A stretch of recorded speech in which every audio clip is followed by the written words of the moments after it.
Pernah nggak sih kamu ngeliatin kalender, terus tiba-tiba cemas sendiri karena udah mau akhir bulan? Dompet rasanya kok makin tipis padahal kayaknya baru kemarin deh terima gaji. Nah, hari ini kita bakal bongkar habis-habisan strategi jitu biar kamu bisa bilang selamat tinggal sama drama tanggal tua. Yuk, kita mulai? Coba deh jujur sama diri sendiri.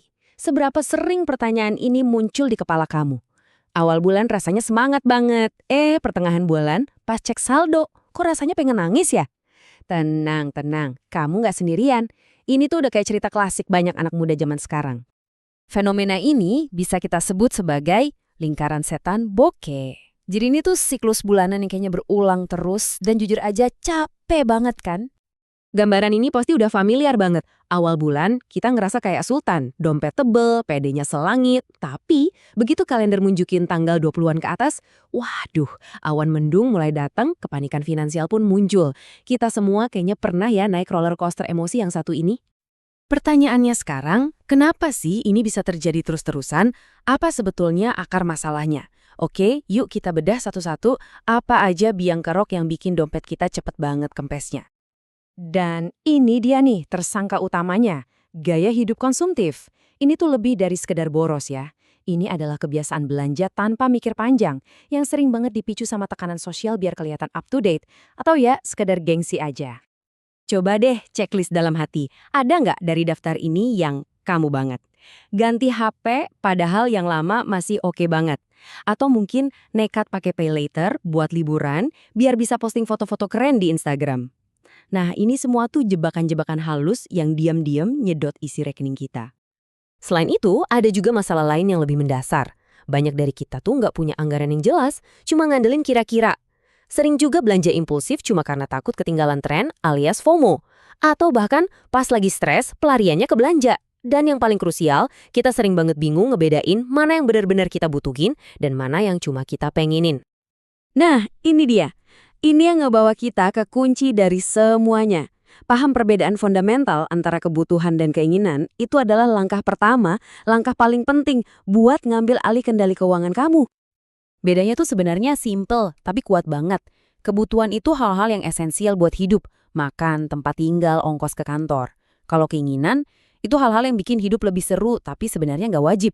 Kayak makan di restoran mahal atau nambah koleksi sepatu. Poin utamanya cuma satu. Selalu dahulukan kebutuhan sebelum keinginan. Oke, kita udah paham masalahnya. Sekarang kita masuk ke bagian yang paling ditunggu-tunggu. Solusinya! Ini dia beberapa strategi jitu yang bisa langsung kamu praktekin buat bilang selamat tinggal sama yang namanya bokeh. Salah satu metode yang paling terkenal dan gampang banget buat dicoba untuk pemula adalah aturan 50-30-20. Anggap aja ini kerangka simpel buat ngebagi-bagi pemasukan kamu secara lebih bijak. Gampangnya gini, 50% dari gaji kamu dialokasikan buat semua kebutuhan pokok. Terus 30%-nya buat keinginan. Ini jatah buat senang-senang, nonton, atau nongkrong. Dan yang paling penting, 20%-nya langsung diamankan buat tabungan, investasi, atau bayar utang. Biar lebih kebayang, kita pakai contoh ya. Misalnya, gaji kamu 6 juta sebulan, berarti 3 juta buat kebutuhan, 1,8 juta buat pos keinginan, dan sisanya 1,2 juta langsung masuk ke tabungan atau investasi. Tuh, kalau udah ada angkanya gini jadi lebih jelas kan batasannya? Jadi gimana cara mulainya? Gampang, ikutin aja 4 langkah simpel ini. Pertama, catat semua pemasukan kamu. Kedua, bikin daftar semua pengeluaran rutin, terus kelompokin per kategori. Ketiga, tentuin batas maksimal buat tiap kategori itu. Dan yang terakhir, jangan lupa evaluasi pengeluaran kamu tiap minggu biar tetap di jalur yang benar. Nah, ini dia. Ini adalah perubahan mindset yang paling fundamental. Tolong jangan nunggu akhir bulan buat nabung dari sisa uang. Karena seringnya ya nggak akan ada sisanya. Biasakan buat bayar diri sendiri dulu. Begitu gajian, langsung sisihkan buat tabungan. Biar makin gampang disiplin, coba deh lakuin tips-tips harian ini. Pisahin uang kamu ke rekening atau dompet digital yang beda-beda. Kalau mau nongkrong, bawa uang tunai secukupnya aja biar lebih sadar pengeluaran. Dan ingat, jangan pernah jadiin belanja sebagai pelampiasan emosi. Ini trik psikologis yang ampuh banget loh. Kalau kamu lagi pengen banget beli sesuatu yang nggak direncanain, coba tahan dulu selama 24 jam. Biasanya nih, setelah sehari lewat, rasa pengennya itu bakal berkurang drastis dan kamu jadi sadar kalau barang itu sebenarnya nggak penting-penting amat. Ingat ya, ngatur uang itu bukan cuma soal gimana caranya bertahan hidup sampai gajian berikutnya. Ini tentang membangun fondasi yang kokoh buat masa depan kamu. Mungkin ada yang mikir, gimana dong kalau gaji gue pas-pasan banget buat diterapin semua strategi tadi? Tenang, jangan khawatir. Ada solusi proaktif lainnya, yaitu coba buka keran pendapatan tambahan. Nah, ini yang bisa kita sebut jalan ninja. Coba manfaatin skill yang kamu punya buat kerja sampingan. Zaman digital sekarang ini peluangnya banyak banget loh. Mulai dari jadi desainer freelance, penulis, sampai jadi content creator.